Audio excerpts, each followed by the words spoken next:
I don't know where you're at in this process. I do know that there's some very clear steps that happens. One, you arrive at a level of frustration and you can no longer support whatever it is that's going on in your life.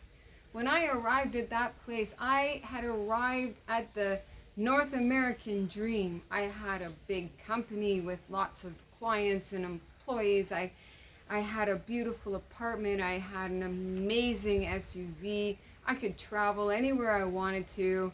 And why was I unfulfilled? I knew that there was nothing in what I had created that would satisfy me like the vision I had as a child. And I just said, I gotta change. And this is the point where God steps in and says, really? Is it temporary? Or are you actually going to follow through?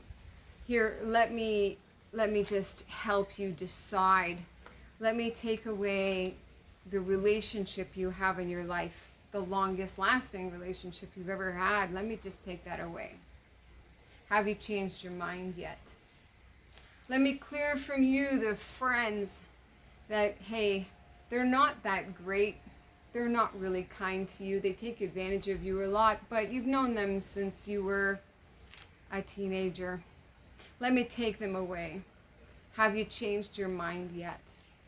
I'm going to cut you off from your family. Are you still with me? I'm going to take away your company. I'm going to take away everything that you value. Are you still decided?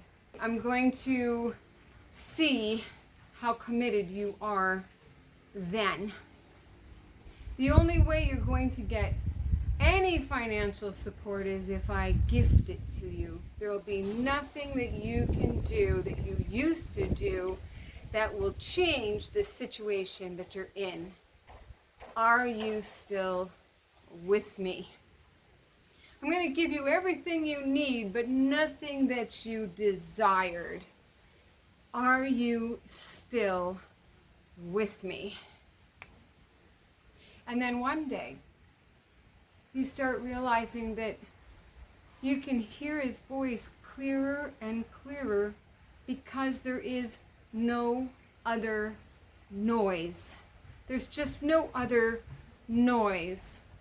The other day I was reading the Song of Psalms, and a song came on at the same time as I started to read the first few lines. And it was the exact thing I was reading. And if you've ever read that particular book, the Songs of Solomon, you know it's a love story. And those first few words was love. How is it possible that you choose to read a book and then a song comes on and sings the book to you?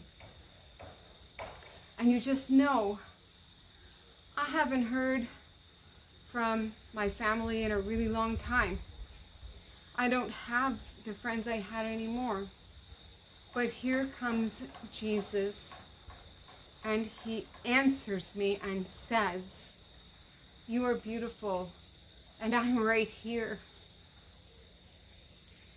And you cling to these moments because you know that this day there's going to be things that you're going to have to get through, reminding yourself that this morning he arranged a love song so perfectly for you. Sometimes I wake up in the middle of the night and my hands are straight out on my bed and I'm singing at the top of my lungs, my God reigns. And then I get up in the morning and the world falls right on top of my head. This is what it is. When you say, I'll go, he says, great, I'm going to get you battle trained. I'm going to show you every crack in your armor. There's an amazing Japanese art where every time the teacup gets cracked, it gets filled with gold. Jesus did something so much better than that.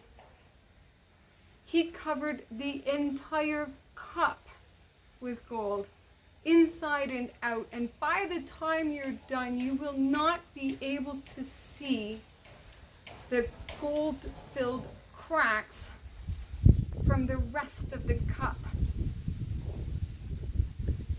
It will just be what He created you to be.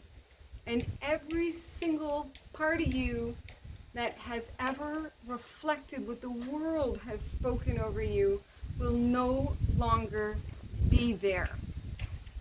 If you haven't figured out yet that this is painful, you will. The wild part of it is that the farther you go down the road, the more you want to keep on going.